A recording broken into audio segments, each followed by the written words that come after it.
کا جھنڈا سونا سونا غوث کا جھنڈا پیارا پیارا غوث کا جھنڈا سونا سونا غوث کا جھنڈا باپا کو پیارا غوث کا جھنڈا باپا کو پیارا غوث کا جھنڈا سونا سونا غوث کا جھنڈا۔ باپا یہ جیلان رضا عطاری ابن ہادی یافور رضا عطاری چند گھنٹے کی عمر میں اللہ اللہ کا ذکر کر رہے ہیں، بچے اس طرح ذکر کیسے کر لیتے ہیں؟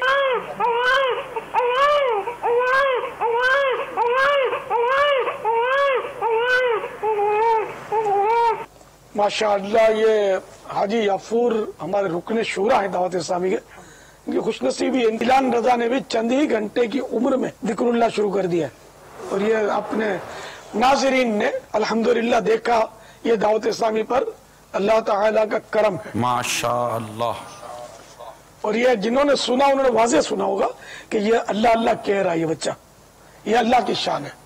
تو جو غیر مسلم سن رہے ہیں وہ بھی آ جاؤ، اللہ تبارک و تعالیٰ پر ایمان لے آؤ۔ اب یہ کہ بچہ یہ روتے روتے اللہ کا ذکر کر رہا تھا، تو یہ اللہ کی شان ہے کہ اس نے سنا دیا ہم کو۔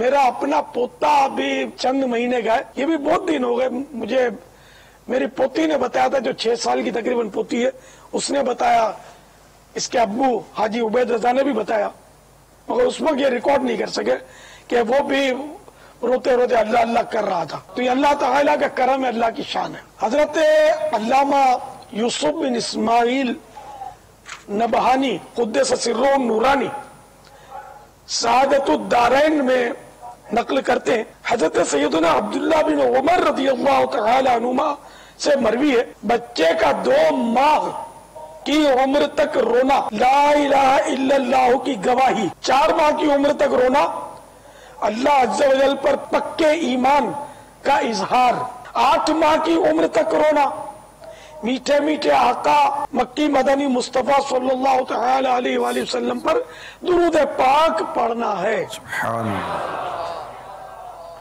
نیز 2 سال کا ہو تو اس کا رونا اپنے ماں باپ کے لیے دعائے مغفرت ہے۔ ماشاءاللہ۔ بغدادی کسوٹی آپ کی مرادی شخصیت انسان ہے؟ نعم۔ کیا وہ ظاہری حیات سے متصف ہیں؟ نعم۔ بھائی صاحب کیا ان کا تعلق دعوت اسلامی سے؟ نعم۔ کیا وہ شخصیت غوث پاک کے سلسلے میں مرید بھی کرتے ہیں؟ نعم۔